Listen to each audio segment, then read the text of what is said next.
The adaptation of the peppered moth is an example of adaptation driven by environmental factors.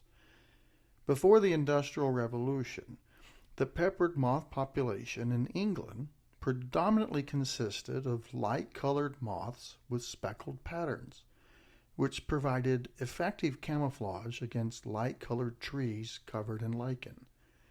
However, as industrialization led to widespread pollution and the darkening of the tree trunks due to soot and pollution, a darker variant of the peppered moth came into being because it was more advantageous to be blended in better with the darker background. This change in the environment favored the survival and reproduction of the darker moths near urban environments specifically, as they were less likely to be eaten by birds. Over time, the frequency of the darker moths increased significantly, especially near industrialized areas, while the lighter colored moths remained common further away from those areas. This shift in moth coloration is a striking example of adaptation in action, where an organism with traits that offer better survival and reproductive success in a particular environment become more prevalent over time. Subsequent environmental legislation and efforts to reduce pollution led to cleaner air, and a decrease in industrial pollution resulted in a reversal of the trend. As trees became lighter again, the lighter colored moths regained their advantage, and the frequency of the dark-colored moths declined. The peppered moth adaptation serves as a powerful illustration of change in response to shifting environmental pressures, demonstrating the dynamic relationship between organisms and their environment. So, if organisms adapt to changes in their environment, then what might be the implications for Western society? In an environment of digital dystopia with ceaseless connectivity, 24/7 news, social media saturation, big data surveillance, targeted logarithm marketing, amplified biases, eroding civil liberties, polarization, confirming biases, all while tapping into our base instincts with manipulation and propaganda. How might an organism adapt to such an environment?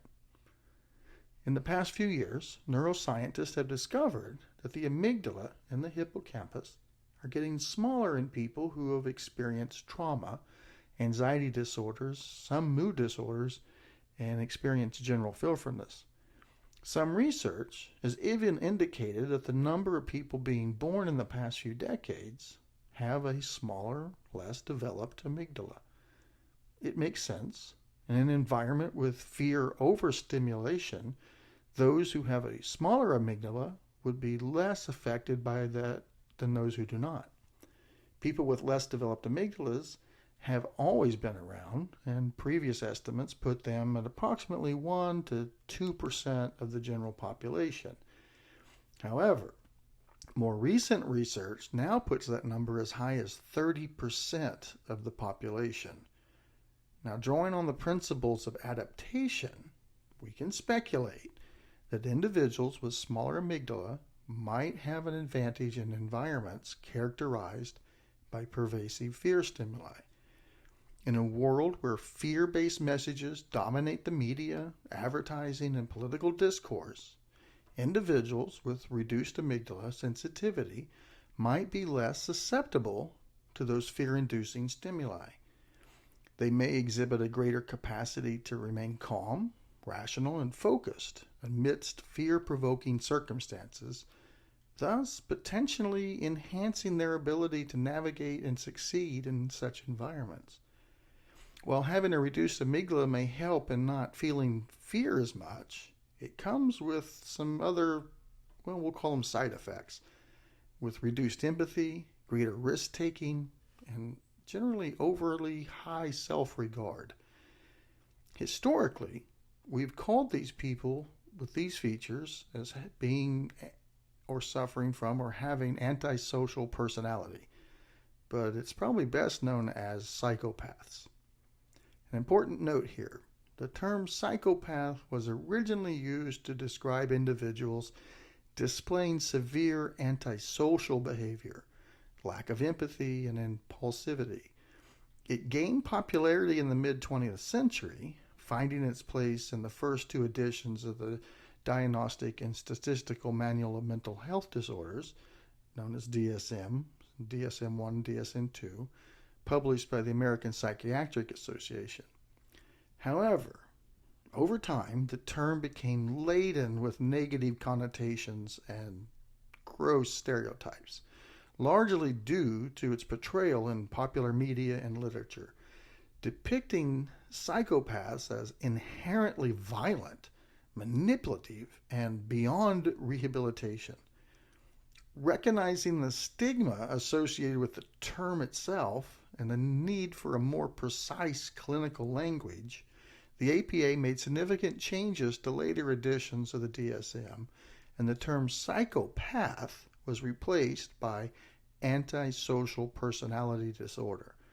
And that happened in the publication of DSM-3 in 1980. Now, researchers and clinicians believe that antisocial tendency exists on a gradient or a sliding scale. So rather than being all or nothing, people could have varying degrees of these tendencies. Studies have shown that antisocial traits commonly associated with what we call psychopathy, such as lack of empathy, impulsivity, callousness, well, these can manifest in varying degrees in individuals across the general population. For example, individuals may exhibit some psychopathic traits without meeting the full diagnostic criteria for antisocial personality disorder. Data suggests that at some degree, people with antisocial tendencies appear to be on the rise, presumably in response, at least in part, to the amount of fear and stress in our digital age. Indeed, the data indicates that the amygdala has been getting smaller in more individuals beginning in the 1980s, and it's been on the rise ever since. Antisocial tendencies, and known as psychopathy, they span race, gender, culture, social economic status. People who score high on psychopathic scales range from high-function executives to prison inmates. Now, more research needs to be done, but for now, this remains a hypothesis.